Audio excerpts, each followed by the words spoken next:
Welcome to the Alabama Bass Trail Podcast, brought to you by Phoenix Boats. Now, here are your hosts, Alabama Bass Trail Program Director, Kay Donaldson. Welcome into the Alabama Bass Trail Podcast, presented by Phoenix Boats. I'm Kay Donaldson, the Director of the Alabama Bass Trail and the host for this week's podcast. And I'm not even going to lie. I'm not even going to try to cover it up. You can probably tell by the fact that I have on a hat today. I'm a whipped butt. I mean, I'm not going to lie. It has been a week. For those of you who don't know, we attended the BASSMASTER Classic up in Knoxville, Tennessee this week. Daniel, Montgomery, and myself. I went up on Wednesday, got everything ready, set up early Thursday morning.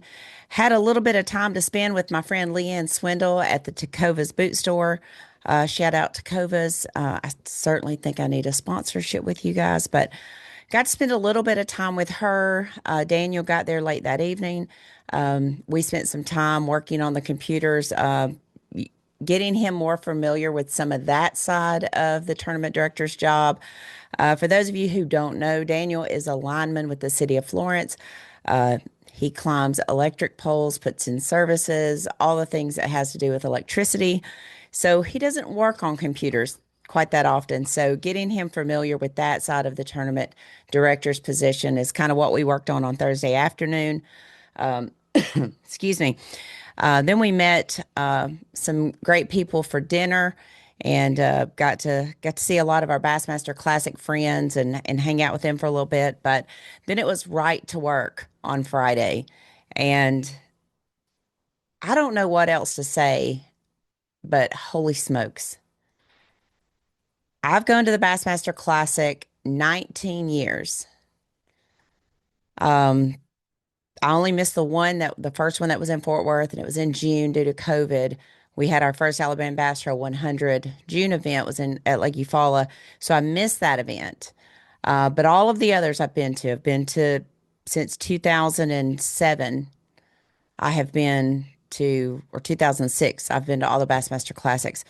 And I don't know what they're going to say the attendance numbers are. Are they a little skewed? Yes.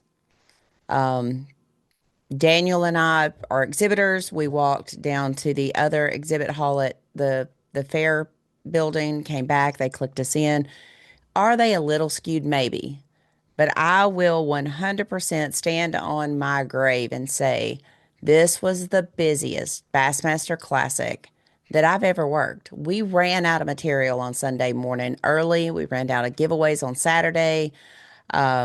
Maybe that's my poor planning. Maybe I didn't pack enough, but we were in a great area. We were in the hallway. We were kind of in a transitioning place for people to walk by.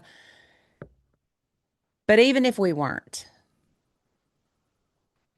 it was the busiest Bassmaster Classic I've been to in 19 years of working with Alabama Mountain Lakes and with the Alabama Bass Trail.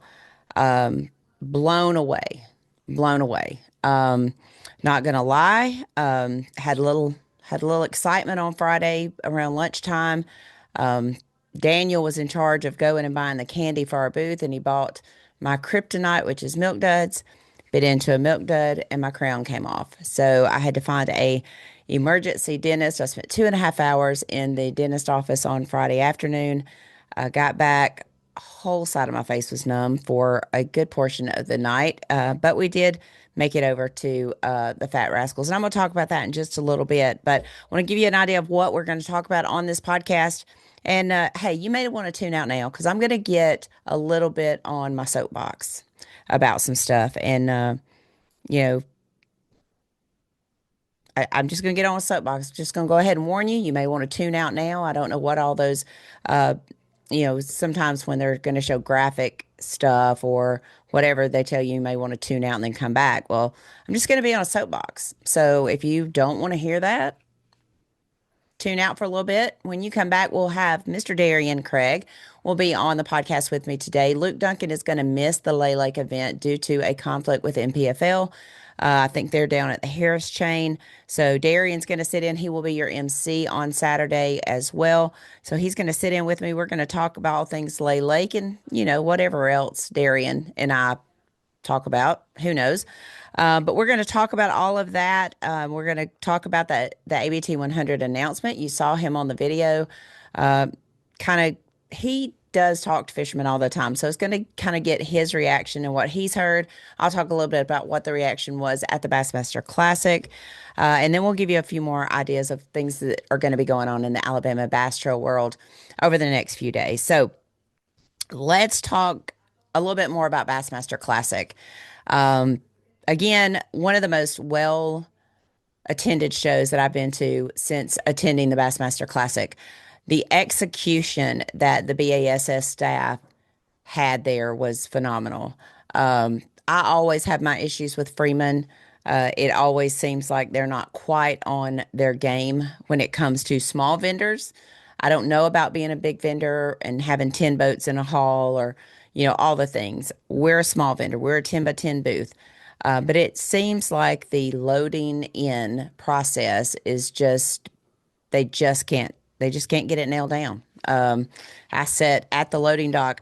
What I love is they send you a message and say, you must load in immediately, you must move your car immediately. And so I was prepared for that. Had everything ready. I'd already taken all my personal suitcase, everything out. Everything was just right at the back of my truck. I had already prepaid for them to take it to my booth. I was going to move my truck immediately back to my hotel. Like I had it all worked out in my head.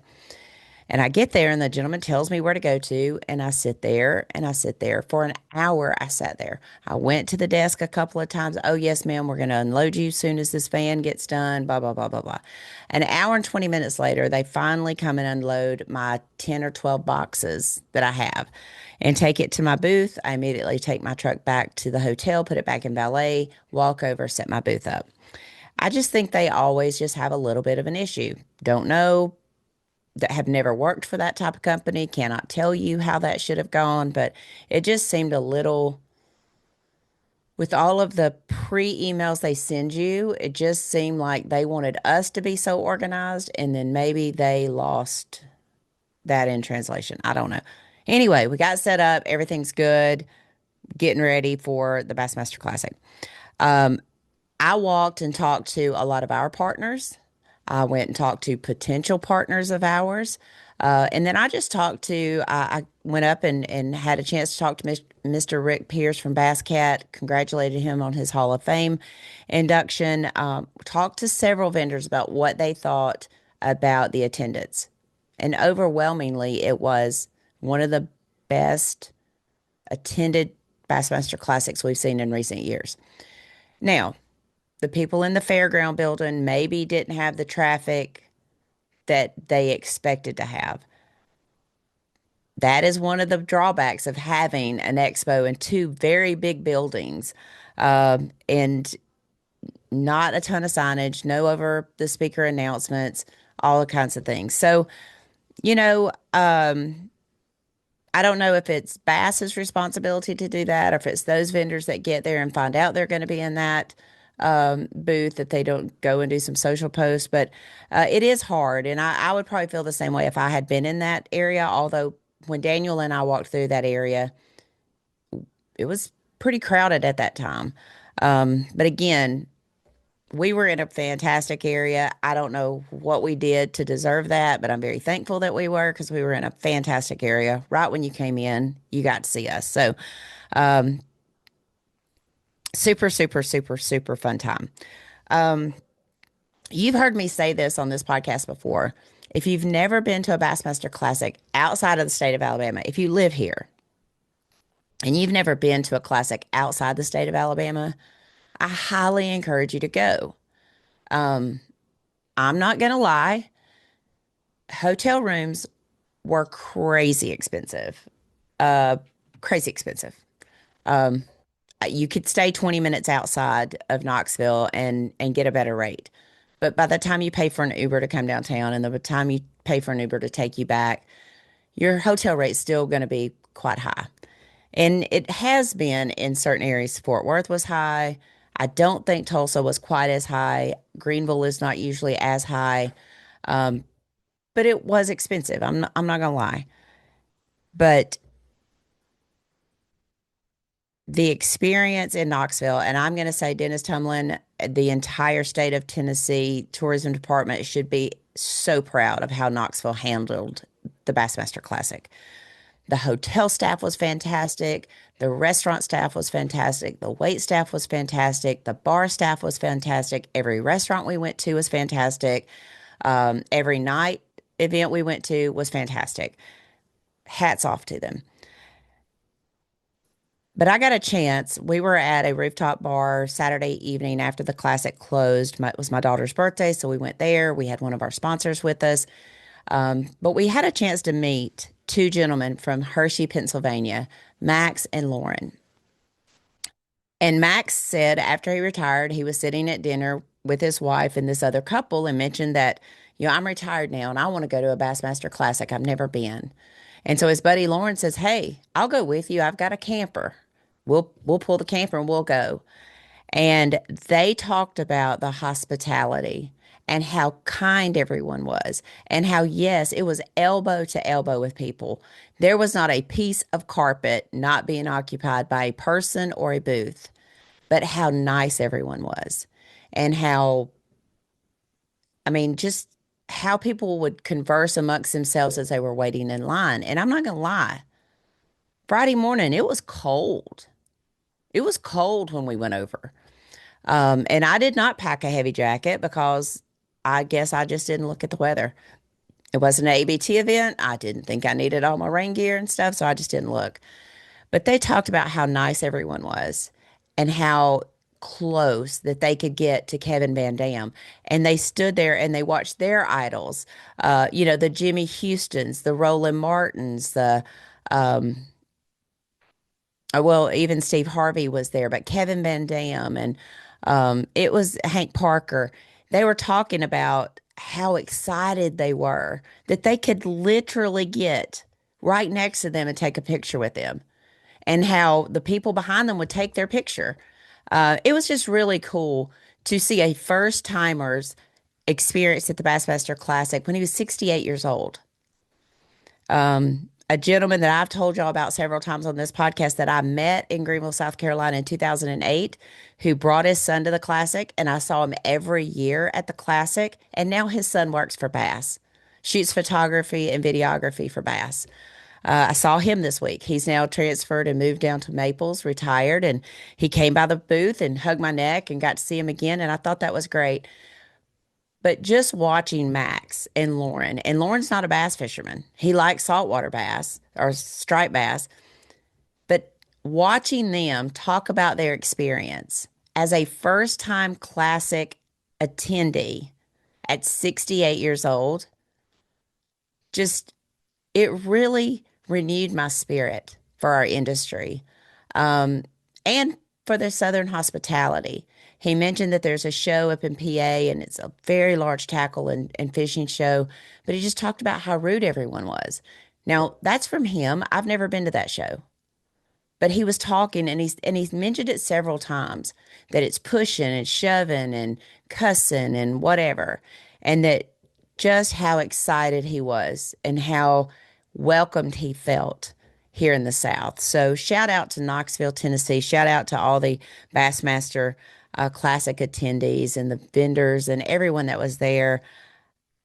I really felt renewed, reinvigorated when I left there. Yeah, I was tired, and you can probably hear it in my voice now. I have my water here just because they say women say 10,000 words a day, men say three. I'm working on borrowed words. We talk to so many people, and I don't want to talk about that next. Person after person after person came to the booth. They were so excited to get to meet us, which is foreign to me and I don't understand it. They were so excited to get to meet Kay and Daniel from the Alabama Bass Trail. Of course, Daniel signing autographs like he does. But we were standing there And Daniel looks at me and he goes, "Do you have family here?" And I'm like, "No." He goes, "Is that not your jersey that that guy's got on?" And I was like, "Oh my gosh." And at the time, I could only remember one person that I had given a jersey to. Um, I had almost forgotten about mailing Mr. Thornton my jersey. But he had sent me an email. He had gotten my card at the Classic. He sent me an email. He has a collection of jerseys, some that he's bought online, some that he's won in silent auctions. But he simply requested my jersey, and that's foreign to me. Um, but I sent it to him after the season was over. I sent it to him, and he wore it. And he was so excited to come and get his picture made with me, watches everything we do, absolutely loves the Alabama Bass Trail, calls our anglers by name. Um, it was just super cool. He went and got one of the buckets. If you've ever been to the Bassmaster Classic, you know there's always a 5 gallon bucket that they're giving away. He brought his bucket back and he asked Daniel and I to sign it, which was just cool and foreign, and we don't know how to respond to that. Um, but I'm not talking 5 or 6 people. I'm talking thousands of people that walked up to the booth, shook our hand, and love the TV show, love the live coverage, love feeling like they know our anglers, listening to the podcast, saying they've never missed a podcast. Um, just incredible. And I said this to Daniel and actually to my daughter on Saturday. I almost think that we should take a couple of our anglers with us so that they see that and they hear that. Um, because they matter and people look forward to seeing them weigh in. And it just is amazing to me that we are at that stage in our lives on the Alabama Bass Trail to have that kind of recognition from across the country.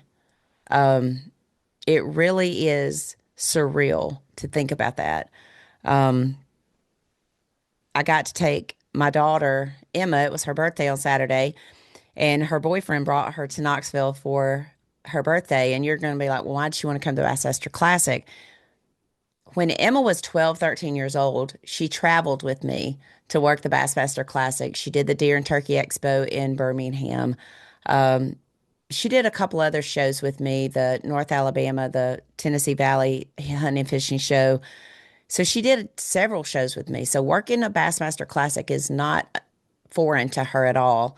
Um, when she got older, graduated high school, got a real job, she was unable to travel with me. But this was her first trip back since she was about 17. And I do think it was an eye opener to her as to how far our little trail has came. And I walked around and I was talking to several of our sponsors. And as we're walking through the main floor expo center, a gentleman stopped me, and his name is Eddie Hammondtree. And he stopped me and he said, "You're Kay Donaldson with Alabama Bass Trail. I told my buddies one year I was going to get to meet you. I had no idea it was going to be today, but I wanted to meet you." And we stood and talked to him for 10 or 15 minutes. And it makes me so proud of what we have accomplished and what we have built here at the Alabama Bass Trail. And it might have started with me, but it is Daniel and Todd and Mark and Frank and Preston and Brody and Brennan and Danny and um, AJ and Luke and Darien and Jason and Kenny and Ben, Noah, Jared, Russell, Herbie, Vince, Angela, all the people that dedicate so much time in front of the camera and behind the camera to make this work.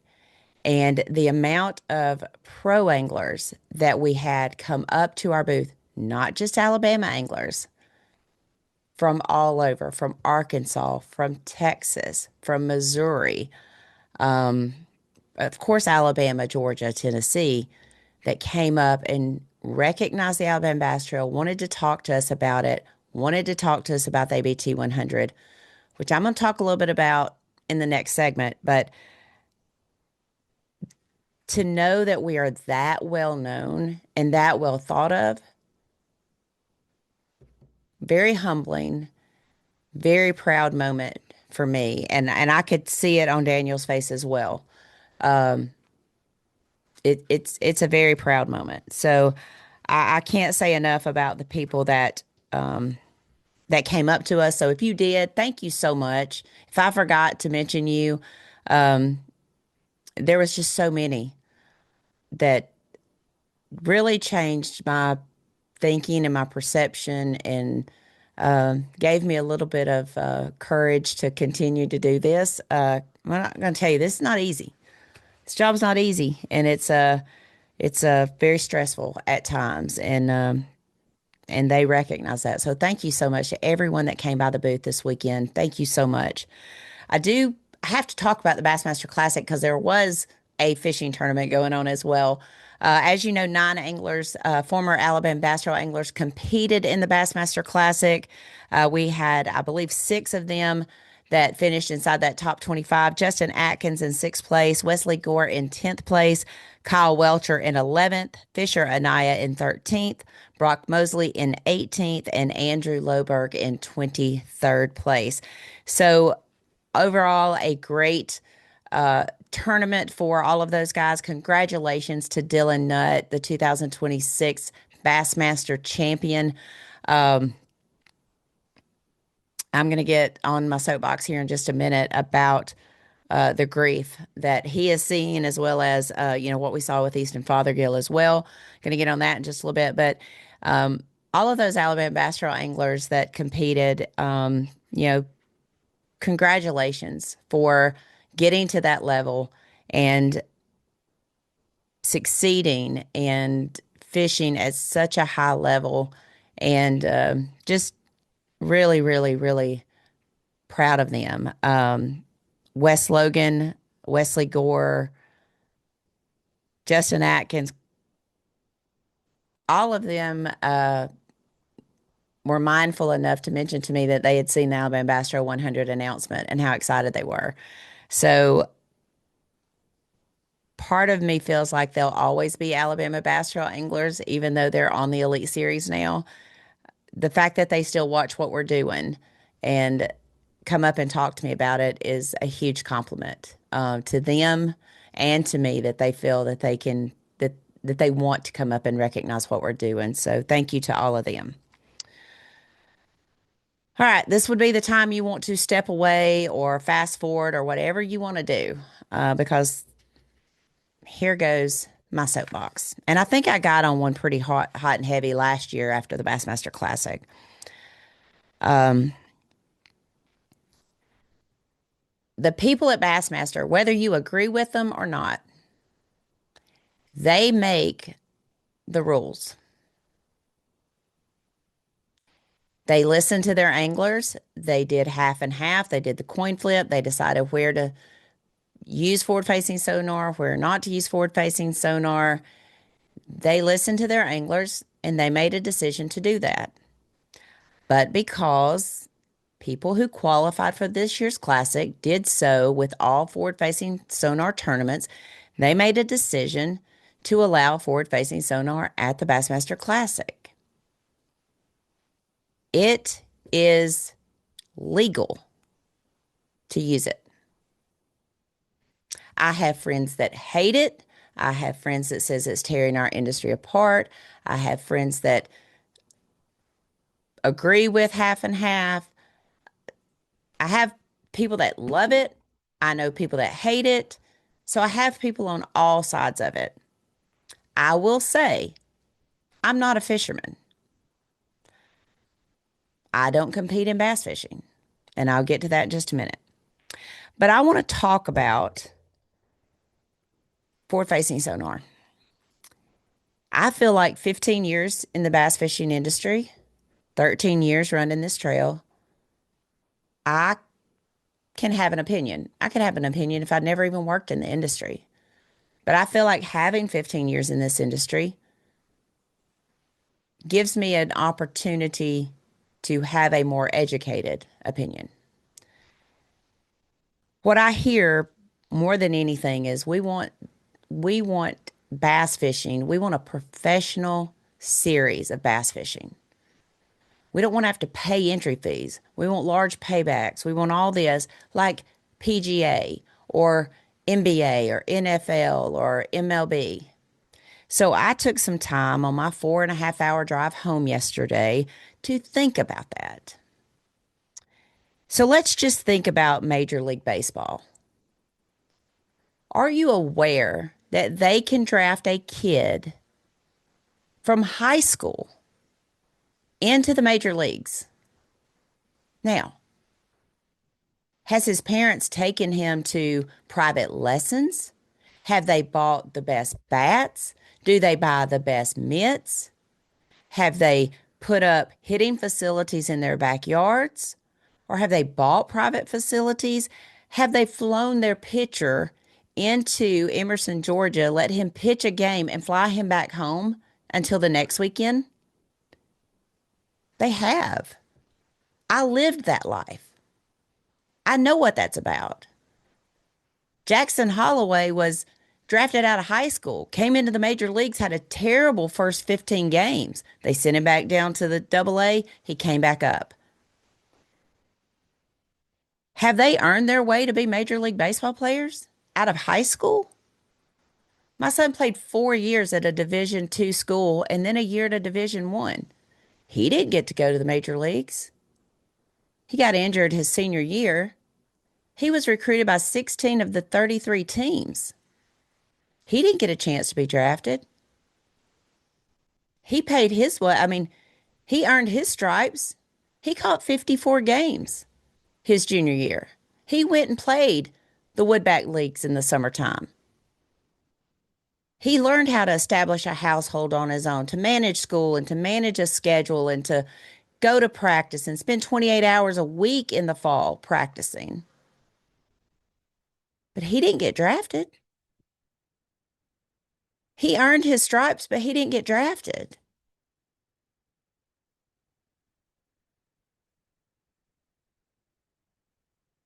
Some of these kids in high school that are getting drafted to the major leagues, they're making hundreds, thousands, maybe millions of dollars on NIL money in high school.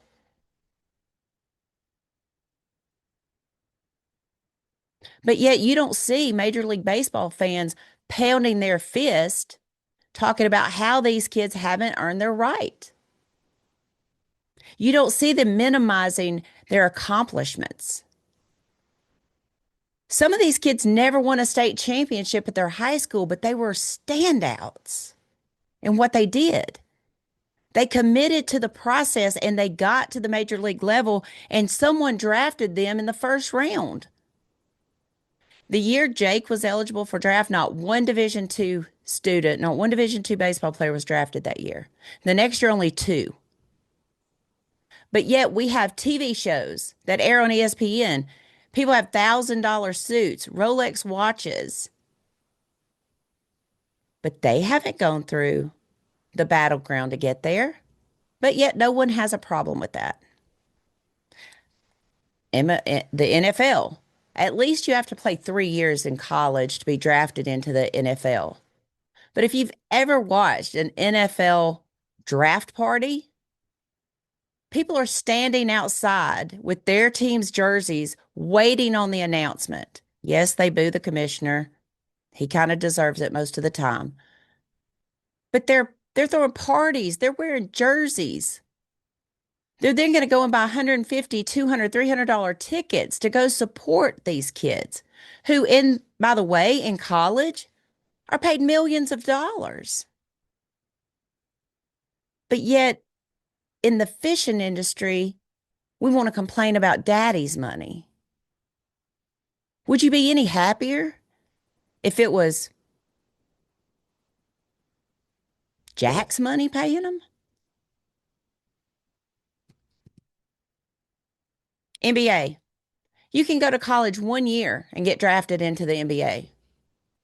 Again, you're making millions of dollars in college on NIL money. But nobody finds a problem with that when they're drafted into the NBA. They can't wait to go buy their trading card. They can't, you know, they can't wait to get their autograph. They can't wait to go buy the jersey that they're going to pay $200 for. Nobody has a problem with it that they go to Kentucky for 1 year. And that's why Kentucky couldn't win a championship because they had five McDonald's All-Americans on their team, but they all wanted to be the best player, not the best team. But nobody has a problem with that. Nobody is getting online and ripping these kids apart because they're going on for something bigger and better, or that Lexus is giving them a vehicle, or for lack of a better, or Lambos. Nobody's getting upset about that. You don't read about that online. I follow Barstool Sports. I follow a lot of sports pages. The biggest gambling in sports happened in the NBA this past year. It was on network TV and on social media for 3 days, and then it was gone. We've been dealing with this for 2 or 3 years now, and the negativity of it for 2 or 3 years now. Do you really think that the athletes of today train the way Terry Bradshaw did, Joe Namath, Herschel Walker, Joe Theismann? What about John Smoltz, Andrew Jones, Yadier Molina, Michael Jordan, or Kobe Bryant? Do you think that they train the same? Do they rehabilitate the same? Do they supplement the same? 10 years ago, I don't ever remember seeing a wellness tent on the side of a college football game. But yet, nobody's upset about that. Nobody's upset that every other sport, no one's upset that every other sport can evolve. They just, they, it's like you just pick up and go on with it, and it's not an issue. But because fishing has evolved, we don't want to go back to a cane pole and bobber. You're constantly seeing improvements in rods, in tips, in eyes, in reels, better materials, lighter materials. Um, I I don't know. I I don't know. It amazes me. It's baffling to me that 3 years down the road we are still beating this dead horse about forward facing sonar. You have an option to watch in PFL if you don't like forward facing sonar.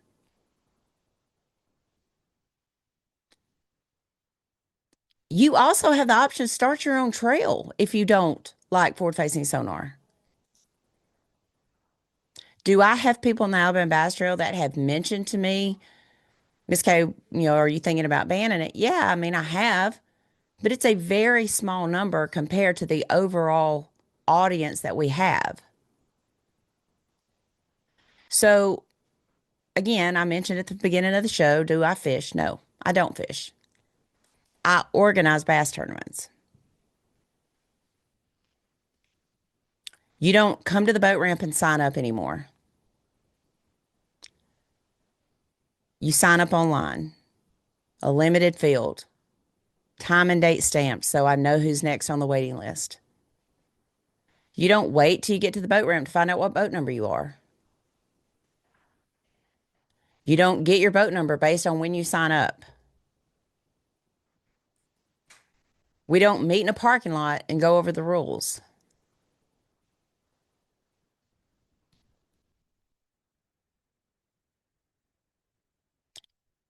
We've evolved.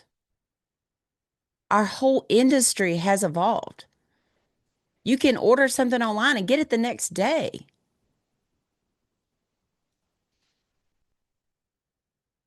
I just can't understand while every other sport can evolve. And for some reason, we are stuck on whether or not forward-facing sonar is killing our sport. We also don't keep records of your totals on a chalkboard and chalk. We don't add up your points with an abacus.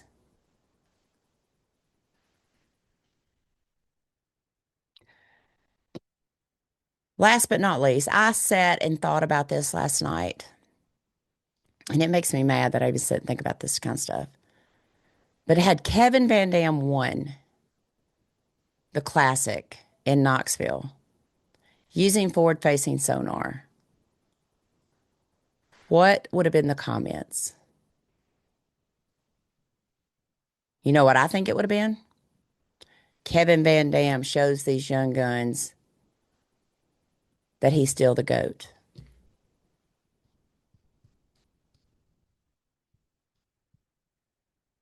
Or Kevin Van Dam puts these young guns in their place using their own tools. Is Kevin Van Dam the GOAT? Yeah, he is. Amazing fisherman. What he's done for the industry. Very evident that they still bring him back to have speaking engagements and to do seminars. Toyota still wants him in their booth. Bass Pro Shop still wants them in their booth because he's an icon. You don't think he changed over the course of 36? I think I heard him say 36 Bassmaster Classic and competed in, maybe he had been to 38 and had competed in 26. You don't think that he changed over those years? Maybe I'm wrong. Maybe I see it completely wrong. But if you want to talk about daddy's money and how these kids stay on the water and all of that, if you think that putting a 14 or 16-inch graph on the front of your boat makes you a Bassmaster Classic champion, listen to this. There were 58 anglers in that field, and yet there was only one winner. And I guarantee you, all but maybe John Cox had forward-facing sonar. That's a decision he made. 58 went out with the same opportunity, the same graphs, the same opportunities. But yet there was only one guy standing at the end of the day.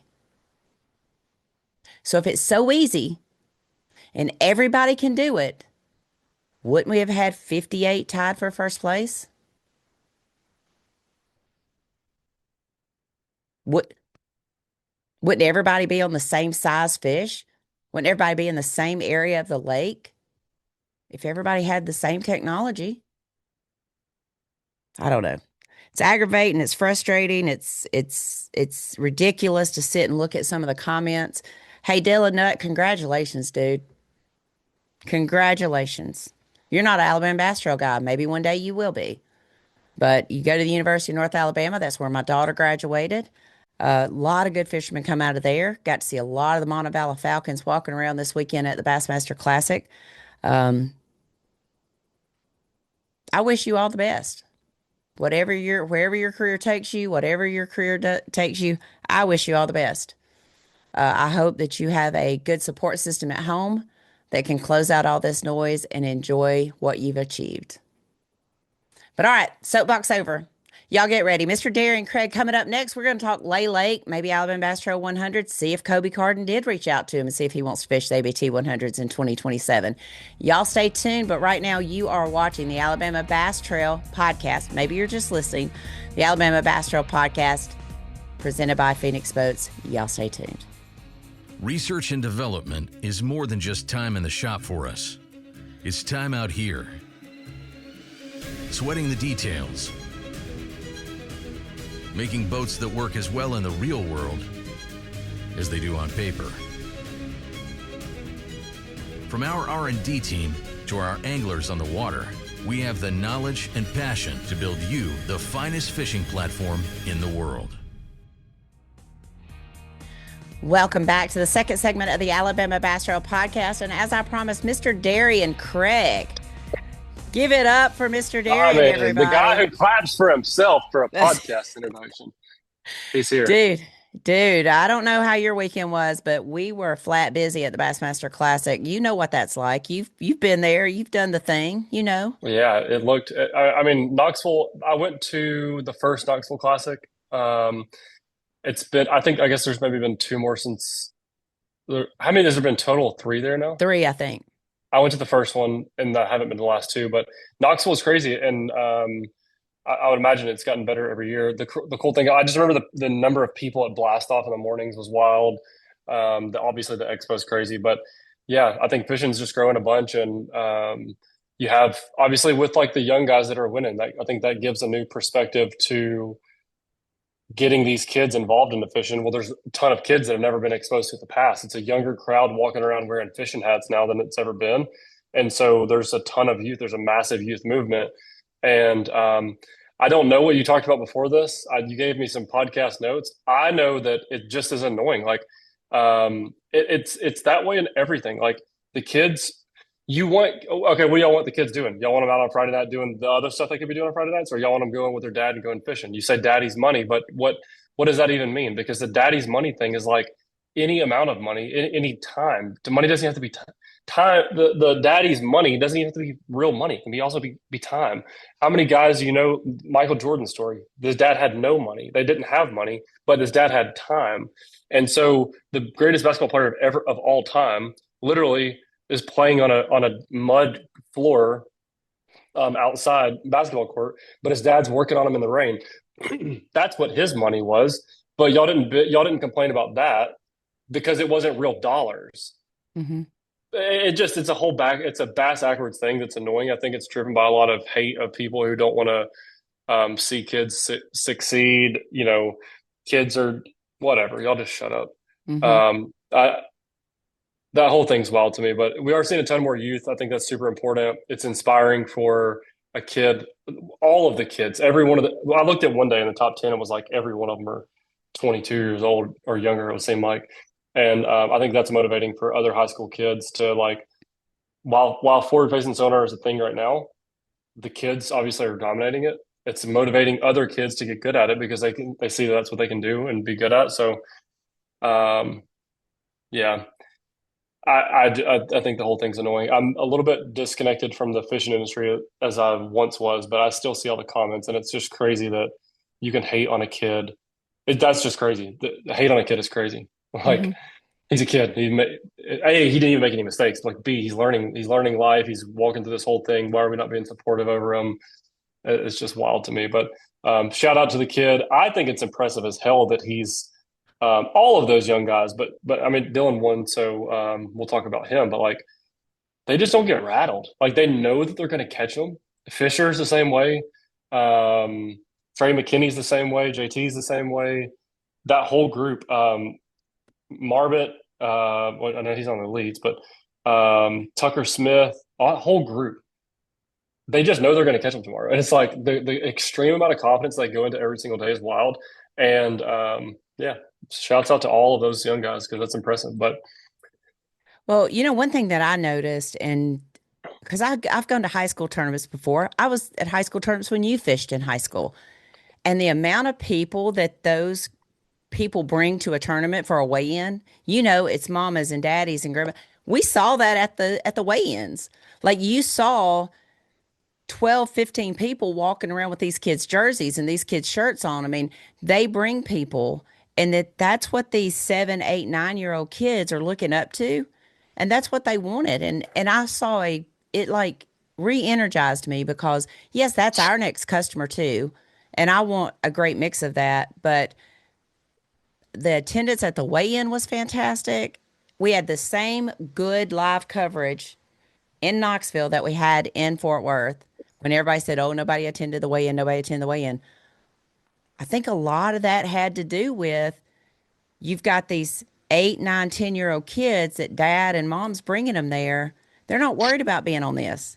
They're not worried Yeah. about this phone. They're not worried if they're going to have internet. They want to be there to see someone that they can actually relate to, Yeah. weigh in 48 pounds, 50 pounds of bass. So I thought it was great. The kid is an absolute hammer. He catches them everywhere they go. Um, you know, same thing. I think the same way you are. They have such confidence. And I don't know, like at that age, I didn't have that kind of confidence, dude. Like, I don't know that I have that kind of confidence now, but they certainly have it. And I don't think you get confidence like that if you don't spend time on your craft either. Yeah. I don't know. I was going to say something else too. I just remember every pro who's like came up over time and you hear their stories. I'm thinking of Gerald. I'm also thinking of me in Houston when we were like 18 to 22 when all we did was fish. If you win money on a Tuesday nighter, that's your entry fee money for Saturday morning. And if you win money on Saturday, that's your Sunday afternoon 2 hour, 3 hour tournament entry fee money. And it just rolls. All of these kids are winning money all week long. So when you say daddy's money, you're talking about Dylan Nutt, and this is just an example that I've got. Um, there was a summer, actually, I think it's been every summer for about the past 4 or 5 summers, but those kids won every single Saturday on Gunnersville, every single Tuesday night, or every single Sunday afternoon tournament. They won every single time there was a tournament on Gunnersville. Mm-hmm. If they're rolling their money over, if you win $500, it costs you 100 to get into the next tournament, so you got 400 of profit, some gas money. Okay, you can fish it several days off that $500 that you won. They're gonna win. They win it again tomorrow. They won another 300. Okay, that rolls, right? So it's Mm-hmm. not. I hate this daddy's money shit because, and I'm not even sorry that I'm cussing. It's annoying to me because what else do you want them to do? Like what else would y'all rather them be doing? And if you say daddy's money, it's not like these kids are just getting a checkbook and then they're losing every single tournament they fish, and you're seeing them with guides all the time, and you're seeing them. That's not the case. You're seeing those two boys winning tournaments. The same with Fisher. The same with all those kids that I mentioned earlier. You're seeing them fishing. And that's what annoys me about the daddy's money thing. And also, who are you to judge someone else's parents by supporting their kid? What are we talking about? Like, I just don't get that. I just don't really understand that very much. Well, and Um, I think a lot of the people that's out here running their mouth and complaining have no idea what these kids may be making on social media. When yeah, I was growing up, social media wasn't a job. It wasn't even thought about. And how they're making money on Instagram or Facebook or on TikTok or whatever, you have no idea what that amount of money is. So you're assuming you know exactly. these kids' background and these kids' checkbook. And that's, I guess, what really irks me. I mean, it just, Pocket watching. Why y'all pocket watching? that's right. I That's don't get right. it. I don't I get it. don't either. So hey, I'm just going to tell you, I kind of got on my rant earlier. You So know, I watched somebody share Dustin Connell's speech last year. I guess he was. I didn't remember that he did the speech for Easton Fothergill. I didn't realize that. But basically, he said in that speech was, if this is what you're going to do, we don't want you in this sport. And he told basically all the naysayers, get out of here. Like we don't want y'all. And I thought that was pretty cool that he stood up for. I think the video was about Easton it Fothergill, but was. either way, it was like I thought that was. I saw it again reshared last night. So anyhow. I Well, say we get out of the negative. yep, Congratulations, Dylan. If you're watching this, you probably don't see it because you're counting all that money, but that's right. we're proud of you, dude. Everybody's 99% are proud of you. There's 1% who are hating, but if they had the Bassmaster Classic trophy, if they knew how to catch 5 pounders like you do, then I bet they wouldn't be talking. So, I agree. I agree. Hey, weather's throwing us a little bit of a curveball. Are you surprised at all leading up to Lay Lake? We've had snow geez, falling this morning. And then we're going to have a little bit of rain, I think, but Saturday it's going to be like 80. I just pulled that up. It's going to be 80 degrees. Like it's a major swing. I think that's going to people who practiced last weekend or the last 2 weekends they've been going. Those people are super stressed. This cold front is going to mess those fish up, and then this actually, I think it recovers back to the same place where they were by the time the tournament gets here. I bet this is one that it takes until the tournament day to recover. So the guys who practiced last weekend and then Thursday, Friday of this week, which a lot of people will, um, they're going to feel like a weird practice, and then they're going to catch them on Saturday. I bet the weights are better Saturday than any practice day, and I think the guys who You got obviously Monday, Tuesday knocks them. You got two really cold nights in the lows in the 20s. I bet it doesn't mess the fish up too bad. And then you get 2 nights in a row of over the 40s, heats up in the 70s. I bet there's still fish spawning, and there's going to be fish up shallow. All the shallow guys are going to catch them. I bet it doesn't change a single thing. I bet the weights are bigger. Yeah, I bet the weights are huge. All right. I don't know if you knew this or not. Sylacauga Marine had a tournament there yesterday on Sunday. A name that we're getting to know, Steele Smith and Kevin Scott. I almost forgot his partner's name. Won yesterday with 23.58. They had a 662 big fish. 23.58. Can we see a bigger bag on Saturday than 23.58? Yeah, I would bet on it. I would bet the over on that. I'd put $50 on it. $50. Okay. We'll have to let Jason know you've put $50 on it. We'll have to make it. They said that I talked to a guy that fished this tournament. They said they had 3 bags over 20. The results haven't been posted yet. I looked for them this morning, but 23.58. I think that maybe matches. I'll have to go back and look at my history, but I think that matches kind of what our biggest bag was there. I think Anthony Goggins and I cannot believe I've lost it. Jeremy. What is Jeremy's last name? Here you go. You're pulling it up on your little search engine thing you've got going. I know you are. 23.58. Seems like that was it. I can't remember Jeremy's last name. Why I can't remember that, it's beyond me. Look at me. I'm gonna have to really double dose up on my ashwagandha. I think that's what I'm supposed to be taking. I can't remember his name. It's left me. Oh well. What information are we looking for right now?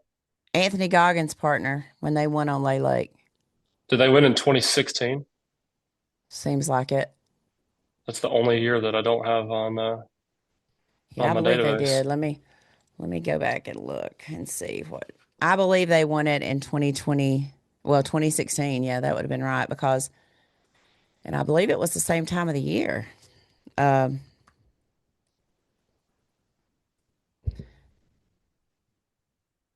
I should have looked that up. I can't believe I've forgotten that kid's name. That's not like me.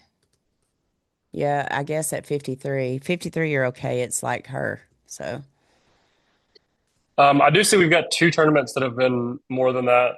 Toby and Chris in 2019 had 24.47, and then in 2015 they had 24.64. So I know there's at okay. least 2. Plus, I don't know Okay. that 2016 tournament. Jeremy But Headley and Anthony Goggins, they had 25-29, so they were Headley. higher too. I haven't Okay. heard that name in a minute. I know. I saw him not too long ago. But yeah, he's not fishing now. He's got those small kids and doing the dad thing and the baseball thing and hunting and all that. So we've had some really good tournaments there. That was around the same time of the year. So 3 bags over 20 last weekend. Any predictions of what you think the weight could be this weekend?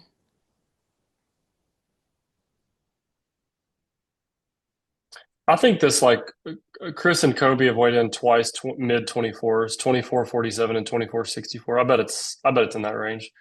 Okay. Yeah, mid 24s. Okay. And then I bet we do see more. You said 3 bags over 20 pounds. I bet it's a little more than that. I bet the weights are heavy this week. Like, I just think, we've got more. How many guys fish that tournament? Uh, Sylacauga.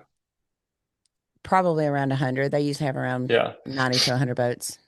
Yeah. So I bet just because of the numbers, we'll have more already. And then plus, the fishing be a little better probably. So I think we'll have a little more than that. You got any picks for me?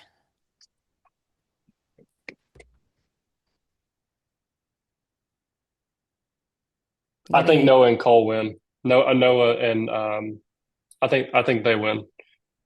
They have been on I'm going to say a slump. I don't know. I don't have their numbers pulled up or anything.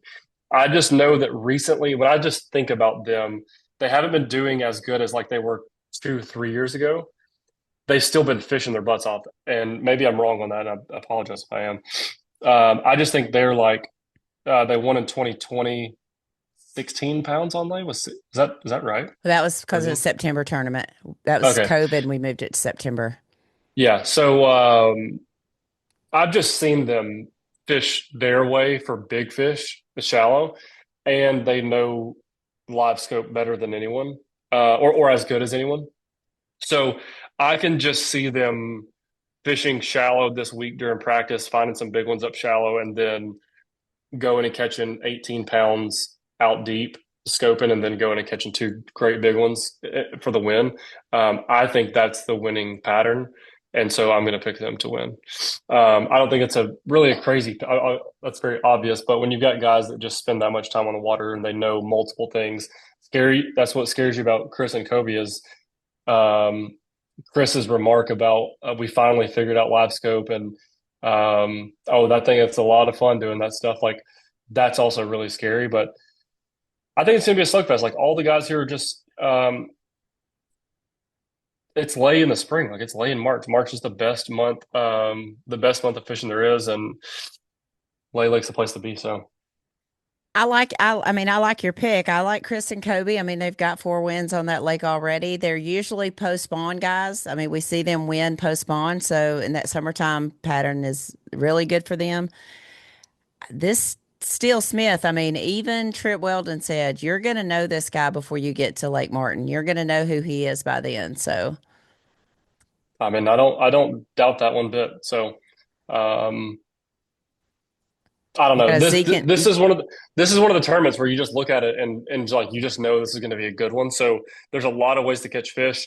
It's not like it's going to be just dominated. I don't believe only live scope. And the thing is, if there's a tournament that's only dominated by only live scope, in my opinion, I think that's more of multi-day events. Mhm. We've seen it like almost every tournament. We've seen it where someone in the top three or winners, they're not scoping or not exclusively scoping.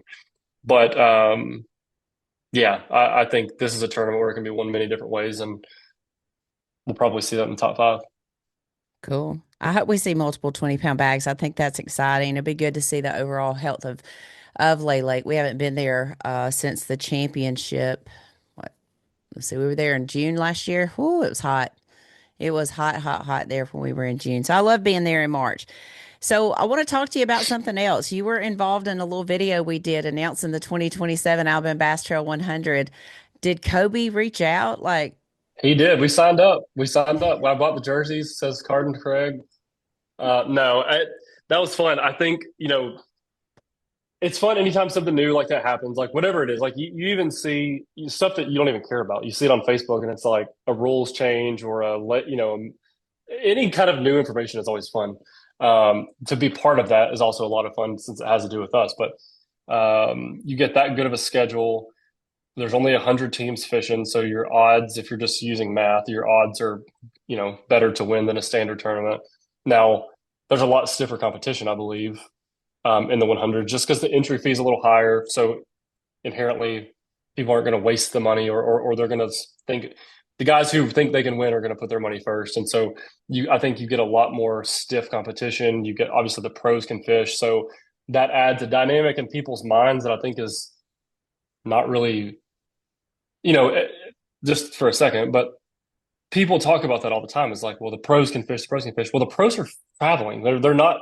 I'm more scared of Kobe and Chris or Mark McKegg or Noah and Cole. Way more scared than I am Gerald or whoever. Now, nothing against Gerald at all. He's the best, but he's in Florida. He's not here. Mark McKegg spending 4 weekends in a row with Tim and another boat, and they're calling each other throughout practice days is a scary thing. I think Gerald almost, him and Ryan almost won was that with Dowie? Lay. I was at Lay. The very first year. If I remember correctly, Gerald didn't practice, or he practiced like Friday afternoon or something. It was like a tiny. They both had COVID. They had just gotten over COVID. Yeah. Ryan almost died from COVID. Yeah. So that's my point is like, clearly Gerald, now he knows how to, once he gets in the tournament, he's not wasting time. He can pick up patterns really quick. He's going to be a problem with no practice. If everyone had no practice, Gerald's a big problem. The pros are all big problems because I think they have game day skills that sharpened more than the regular guy. But no, when you have when you have the guys who live on the lake, a lot of these guys are guides or whatever. They can fish for weeks in a row. Like, what are we talking about? But yeah, the pros, those are fun to me because you get to see and now we're fishing for 50 grand first place, 20,000 second place. So there's a lot of money here. Um, $250,000 paid out on a Saturday, 1 day that's wild. tournament. That's wild. I don't know. I think that's just really crazy. Yeah, I think that I don't know which was the cooler part. That is really crazy. The second place paying 20 grand is also really crazy. Like, and then the schedule, like when you sign up for a trail, you want to have the best schedule, and you want to like Gunnersville, Lay, Smith, right? That's that Yeah. order. I think hmm that's like what are we talking about? Let's do it. Sign me up. I'm excited about it. We had tremendous response at the Classic, people coming up and talking about it, people that you wouldn't even expect to have heard about it, coming up and talking to us about it, real excited about it, excited to watch it too. I mean, Yeah, when that kind of money's on the line, I think people want to see that. They want to see how it goes down and who's going to win that. So yeah. I think it's going to be a lot of fun. I think it's going to be a lot of fun. All right, Lay Lake this weekend, and then we turn right around and go to Pickwick. So busy 2 weeks on the Alabama Bass Trail. I think I'm emceeing this weekend. You are MCing this weekend. You got to Jeez, bring it. bro, that's the toughest. Listen, and this is directly to you, whoever's watching this. If I say your name wrong this weekend, please don't say a word, because it's the hardest. Here's the hardest part about, and I mean this respectfully. And maybe I think everyone probably has this issue. I know I definitely have this issue, but okay, when we're at the ABTs, I see the guys in the morning as they're back, they're driving around, it's dark. I see guys, what's up, dude? I recognize your face. I have no clue. I'm still asleep, right? Then I get in the boat and we're boating around, whatever. You see a couple people, we pull up on people. We just as fishermen, I think I see you walk off stage and leave. We're not talking in long conversations. I see everyone, but we don't necessarily talk all the time. So for me personally, I have a problem with names at ABTs because we have North and South and the 100s. Every person I almost talk to, but you're not like, hey, what remind me which name? Like, I think that's a tough part. So when you're doing this, when you're reading off this deal, okay, you're talking to Mike, you have to keep the show going. So you have to keep the Mhm. live thing going. Remember the sponsors, remember the plugs for Mountain Dew or for Phoenix or whatever the sponsor is. Am first, if certain moments happen, you got to remember these sponsor plugs. You have to watch the weight, make sure you don't booger that up. Read the name of who's coming up next. You see they've got 5 fish. Oh, dang, they already got a big bag. Those people are already behind you. You look to over here, you look the wrong way. They're already standing here. I'd have forgot their name. So I look back at the thing. Nick Harris, Keith Phillips, bam. I thought that was a different person. They don't even look like what I thought they were going to look like. So you get that a bunch. Also, I've had it where I'm reading off names of someone um, who this was like an awkward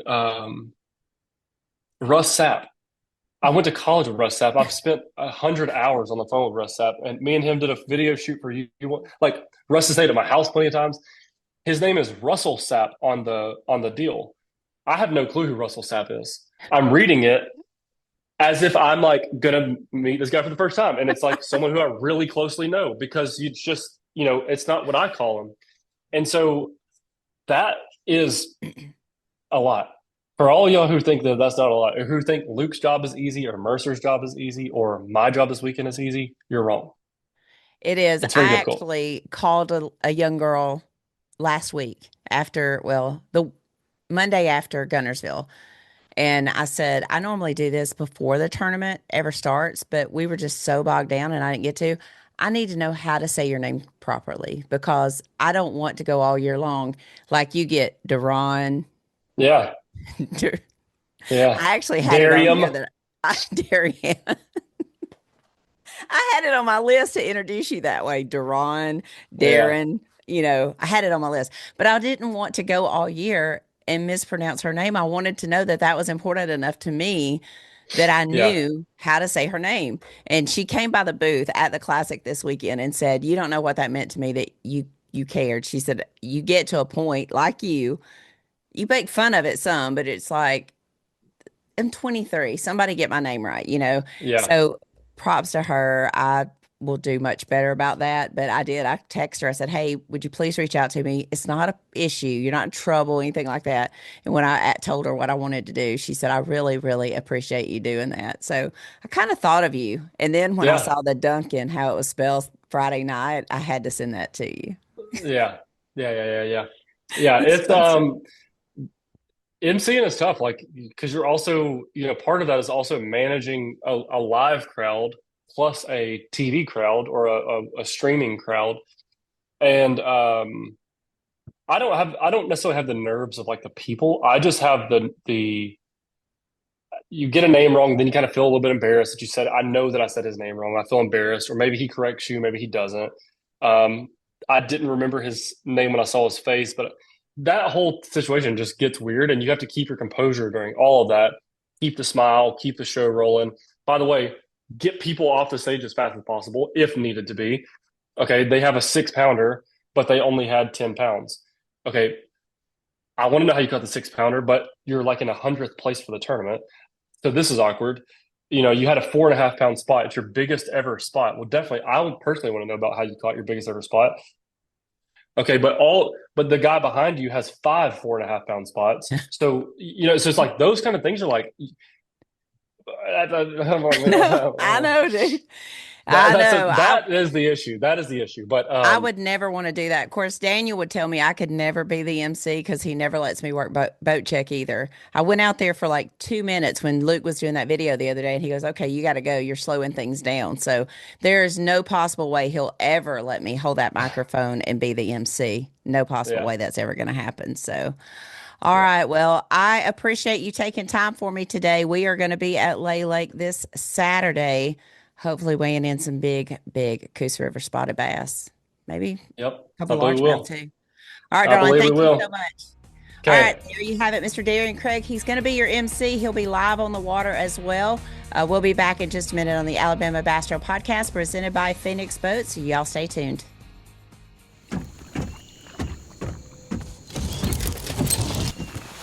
Nobody wants to run out of power when they're on the water. There is a better way. Introducing the Charge Marine Power Management Station from PowerPole that does the work of 3 devices: a traditional battery charger, a charge on the run, and an emergency start system. PowerPole Charge.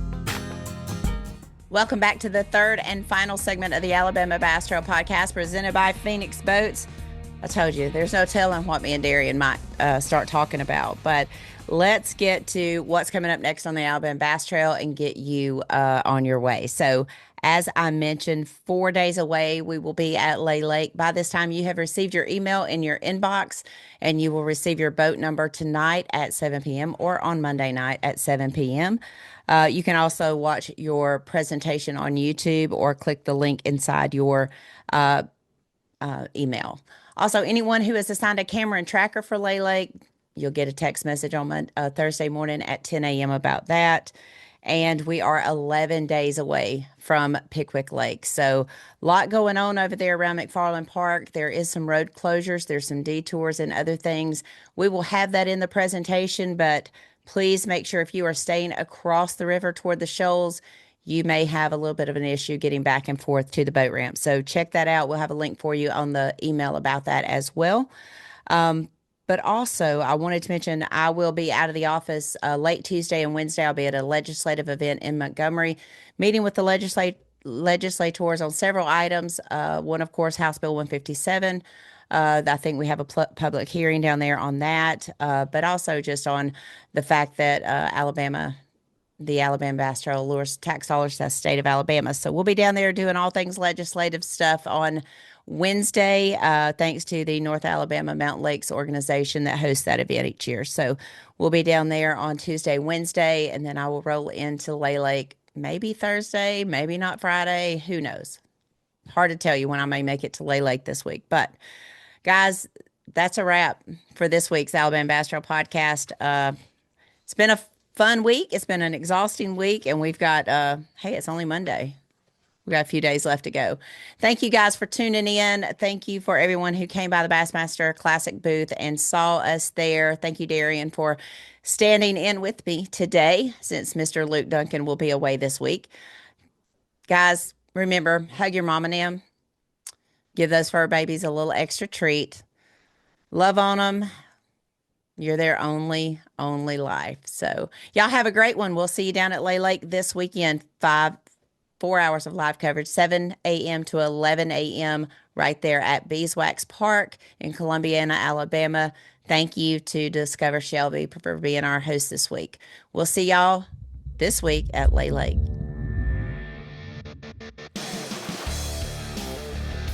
Thanks for listening to the Alabama Bass Trail Podcast. To learn more about the Alabama Bass Trail, make sure and visit alabamabasstrail.org.